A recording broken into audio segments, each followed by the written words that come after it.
Falegnameria Paludetto. Da più di 60 anni. Il legno su misura a casa tua. Mister Paolo Vanoli, per prima cosa, ieri sono stati ufficializzati 2 nuovi giocatori, una tua impressione e quanto potranno dare alla squadra?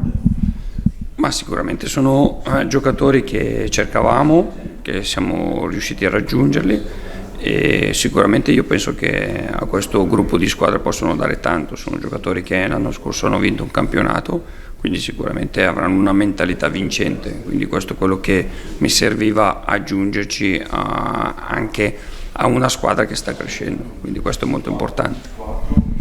Come sta la squadra del Venezia, al di là del morale che sarà sicuramente alle stelle, ma fisicamente parlando? Ma stiamo bene, abbiamo lavorato forte anche questa settimana, nonostante il caldo. Sicuramente il caldo giocando alle 6 sarà un'incognita molto importante che dovremo essere bravi di testa a superare, come abbiamo fatto nella partita precedente. Siamo preparati, incontriamo una squadra secondo me con un'identità ben chiara, forte, ci saranno altre insidie che dovremo superare. Quali saranno queste insidie, in particolare per quanto riguarda il Cosenza? Quali saranno le cose a cui dovrete prestare maggiore attenzione?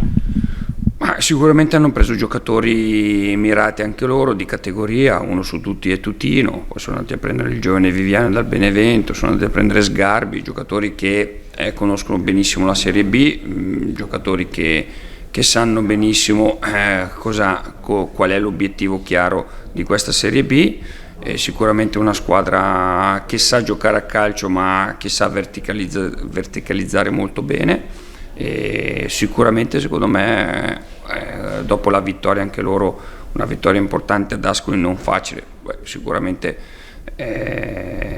agevolata anche dai 3 espulsi, ma io penso che quando erano in 10 contro 10 avevano già fatto vedere il suo valore.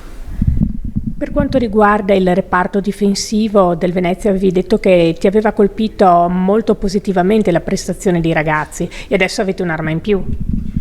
Sì, era sicuramente un aspetto su cui ho lavorato tanto in ritiro, perché sapete che l'anno scorso quel reparto lì è stato il reparto che aveva subito più gol, poi soprattutto cambiando anche strategie, passando da 3 a 4 perché il mercato non ci ha permesso di continuare a lavorare su quella idea di gioco, con 2 giocatori, Sverco che l'anno scorso ha giocato pochissimo però era stato con noi, Jay che era appena arrivato, e 2 giocatori che l'anno scorso come Zampa e Antonio che avevano fatto i quinti, sicuramente si sono comportati veramente bene, però adesso mi aspetto che un altro step di loro, non ci dobbiamo cullare sugli errori ma devono essere bravi a crescere di partita in partita.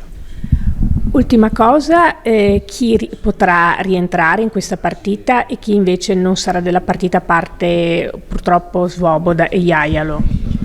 Ma sicuramente penso di recuperare Aps, che questa settimana si è allenato abbastanza bene, è rientrato bene, quindi penso giustamente di dargli un premio, di portarlo in panchina e poi vedere la partita come va. È un giocatore importante, e quindi anche lui viene da un infortunio importante. Faccio i complimenti allo staff medico perché devo dire che su di lui ha fatto un grandissimo lavoro, come lo stanno facendo per Iagliaro in questo momento. E quindi sicuramente lo reintegriamo, abbiamo recuperato un'altra pedina.